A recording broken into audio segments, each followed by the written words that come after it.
Boa tarde, Minas Gerais. Estamos começando o programa desta quinta-feira, 2 de novembro, dia de finados.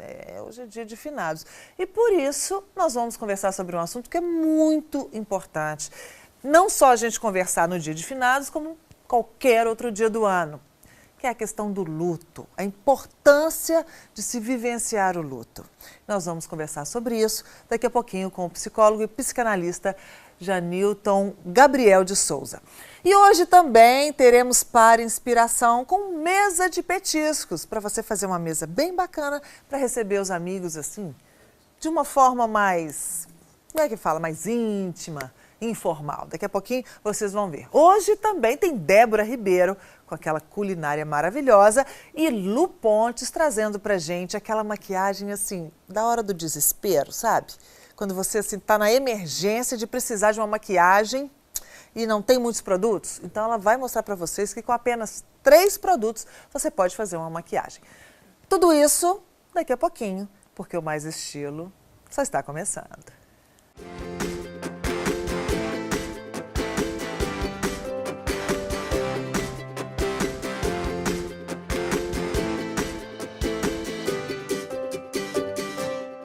Agora sim, vamos começar esse programa. Hoje, dia de finados, nós vamos falar um pouco sobre luto. Esse momento difícil, que ninguém quer passar por ele, mas que quando a gente se depara com a morte, e aí, quem fica? Como lidar com isso? Por isso, estamos recebendo o Dr. Janilton Gabriel de Souza, que já é nosso conhecido, esteve com a gente num momento tão especial também, né, Janilton, que foi no Dia das Crianças, e agora a gente retorna para conversar um pouco sobre a questão do luto, né? Bom, então vamos começar com isso que eu já disse, a importância de se vivenciar o luto. A gente tem que bater de frente com ele?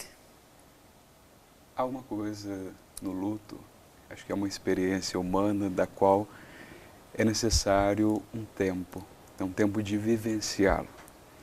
E até um paradoxo que hoje a nossa sociedade, ela caminha justamente por um momento de tentar aniquilar esse luto, quer através de uma medicação, de olha, isso não aconteceu. E quanto mais eu tento não tocar no problema, mais isso retorna na forma de tristeza, de angústia.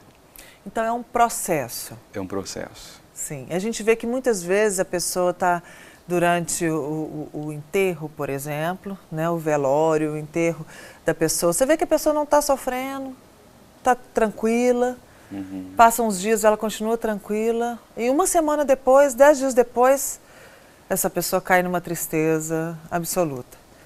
É normal? Essa tristeza, ela é normal. É natural de que diante de uma perda, de um luto, a pessoa ela se entristeça. Isso é o que há de mais natural.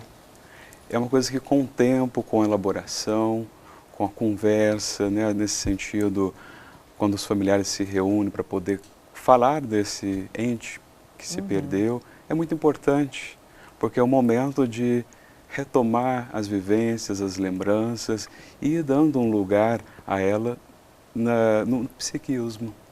Sim. Bom, mas tem aquele momento que a ficha não cai, né? Às vezes, nesse primeiro momento, as pessoas até ficam assim, poxa, mas fulano não está nem sofrendo com a morte do marido, da esposa, do filho, da mãe.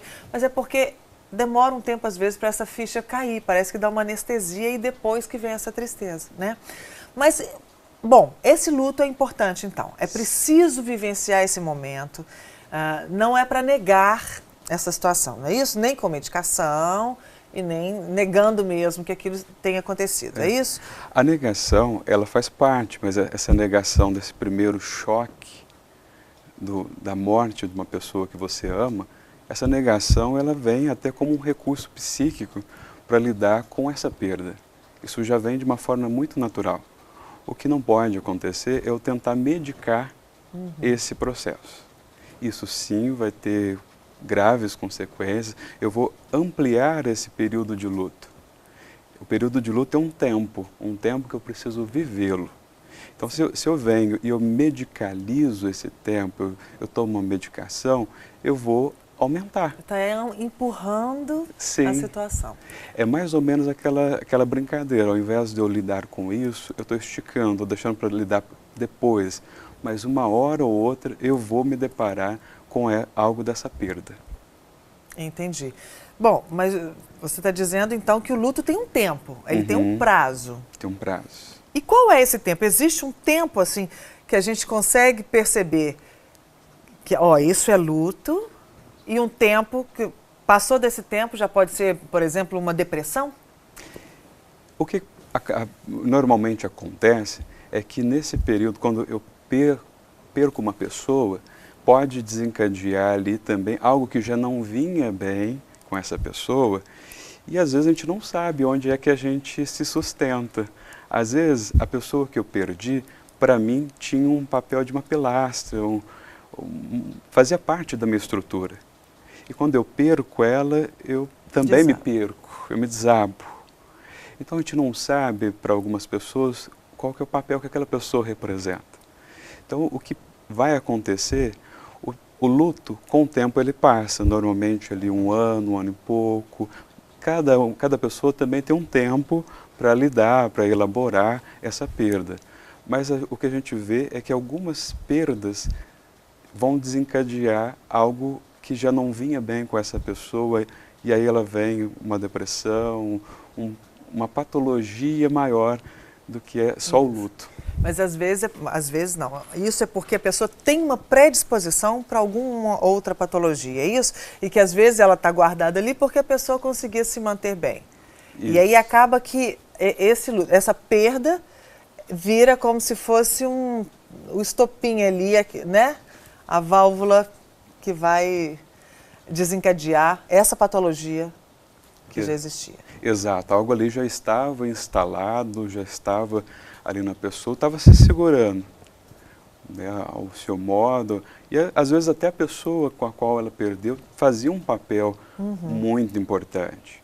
A gente sabe que algumas pessoas, quanto mais próximas, elas têm um papel que é o papel de você conversar, de você desabafar, trocar informação. E às vezes, para algumas pessoas, quando isso se perde, é muito, não só doído o luto, mas também é desestruturante. Sim. Né? Mas, Janilton, a gente vê que cada cultura entende a morte de uma forma, né? Para algumas isso é uma passagem para um mundo melhor, né? Quer dizer, para cada cultura é de uma forma. Já para a gente, para a nossa cultura, é ainda um tabu. Então, quer dizer, a gente cresce dentro de uma filosofia aí de vida de que a morte é um problema, de que a morte é uma tristeza muito grande, é o fim do mundo, né? Como é que a gente deve encarar a morte durante a vida? Gostei da sua pergunta. Mas tem que ser durante a vida mesmo, né? Sim, ótimo. Nos dá a possibilidade de nos lançar algo dessa vida. Porque eu penso que a morte ela é muito triste para alguém que não viveu o que tinha de viver.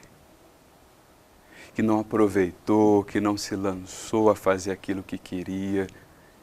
Para essas pessoas, a morte ela é extremamente sofrida. É aquela, mais ou menos, a ideia do epitáfio que cantava o Titãs. Ah, sim. Eu devia ter feito isso, eu devia ter feito aquilo. Para quem não viveu a vida de fato, se deparar com o epitáfio da sua vida é muito triste.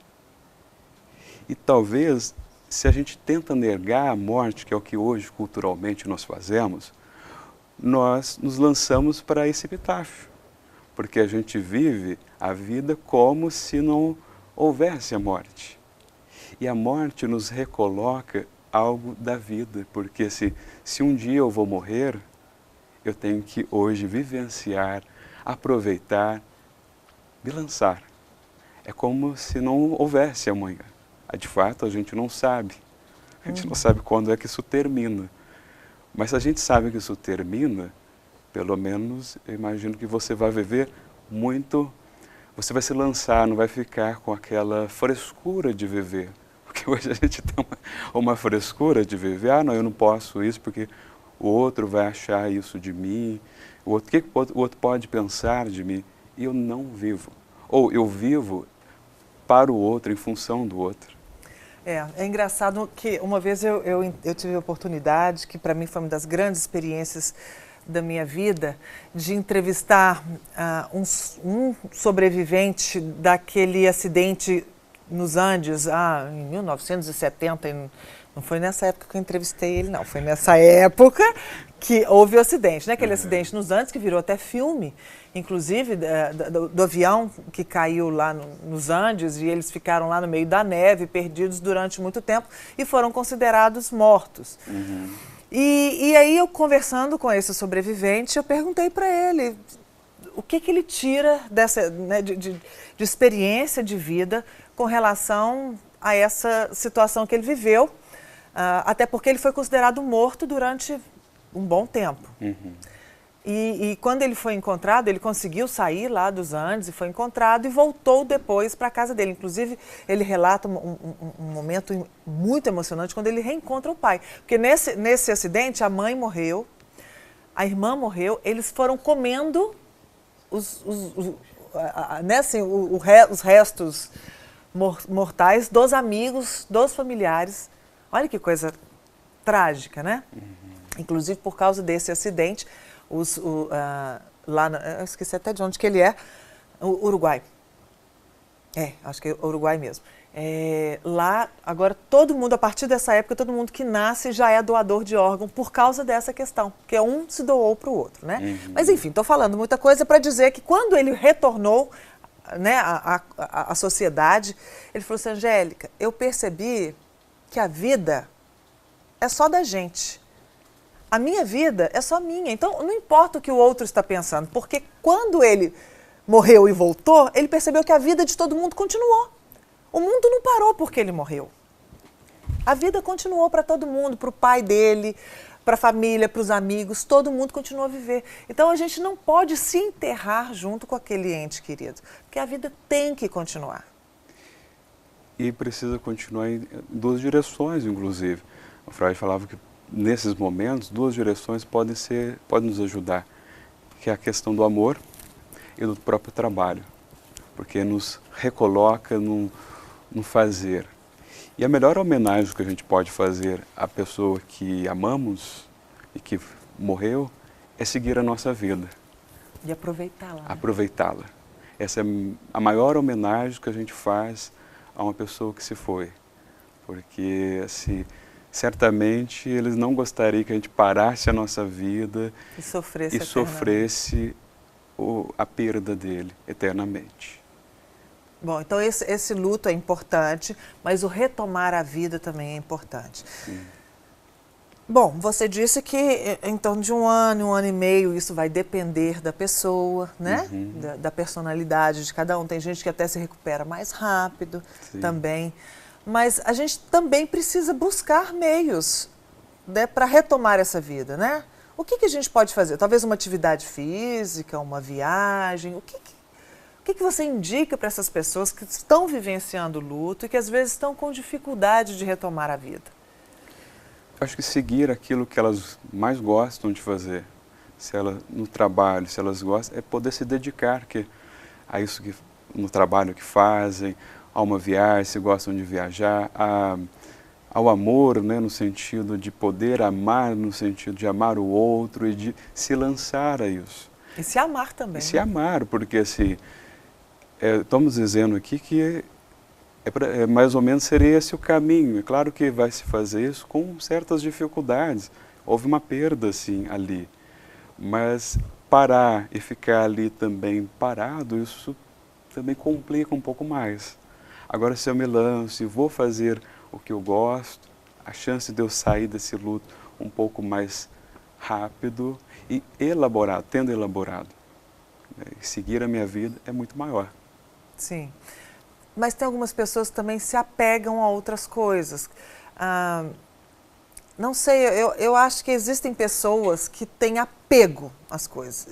E as pessoas também. Então, eu tenho apego àquela pessoa, que ela morre, vai embora, a pessoa fica sem aquilo que você falou também da base, né, da estrutura. Uhum. E acabam às vezes, transferindo esse apego para outra pessoa ou para um animal de estimação, sei lá, para alguma coisa. Isso é saudável? Essa transferência de apego? Sim.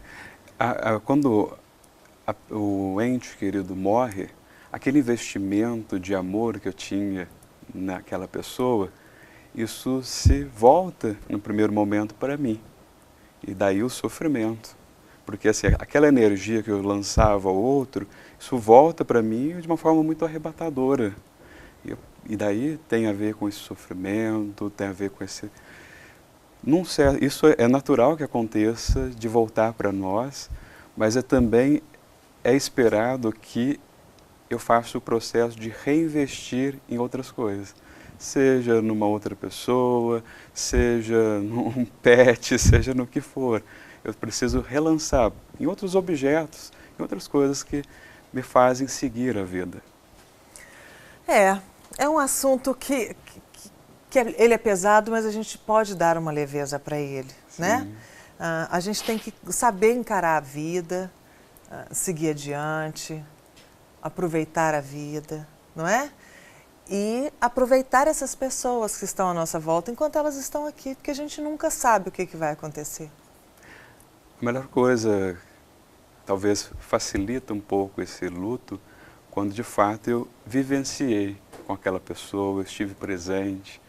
Daí talvez aquela marca, mais do que você estar ali no WhatsApp, no Facebook, é poder se dedicar um tempo, sentar com aquela pessoa que você tanto gosta, conversar, porque de fato a gente não sabe quando é que a gente vai ter uma outra oportunidade, se é que vamos ter essa oportunidade.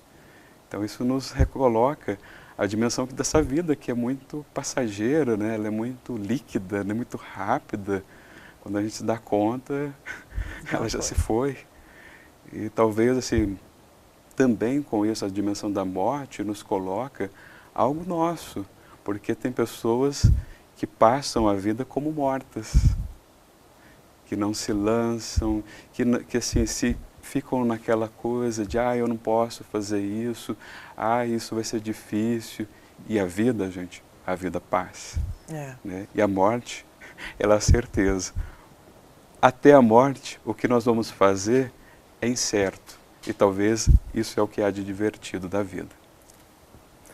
Mais nada a acrescentar, né? Janilton disse tudo o que precisava dizer. Bom, é isso mesmo. Eu acho que com essa mensagem que você passou, acho que a gente fecha bem esse momento de a gente falar sobre o luto. Né? Vamos aproveitar. Aproveite a sua vida, né? Aproveite o outro também. O ano passado eu passei por essa experiência, eu quase perdi meu marido. O médico me deu 1% de chance de vida para o meu marido, mas graças a Deus ele está bem. Eu tive essa chance, mas poderia não ter tido. Então hoje eu sei que a vida é agora, é o hoje. Então olha para o lado, quem estiver do seu lado, fala o que você tem vontade de dizer. Saia para a rua, vai fazer aquilo que você tem vontade de fazer, desde que não prejudique ninguém, né? Vá viver, não passe a vida em branco, não. Janilton, muitíssimo obrigado. Eu que agradeço. Te espero em outras oportunidades para a gente conversar um pouco mais sobre coisas boas, coisas ruins, mas o que precisa ser dito. Estamos sempre à disposição. É um prazer estar aqui nesse programa maravilhoso. Obrigada, Parabéns. querido. Adoro estar com o Janilton aqui. Bom, mas nós vamos para o intervalo. Mas daqui a pouquinho a gente volta.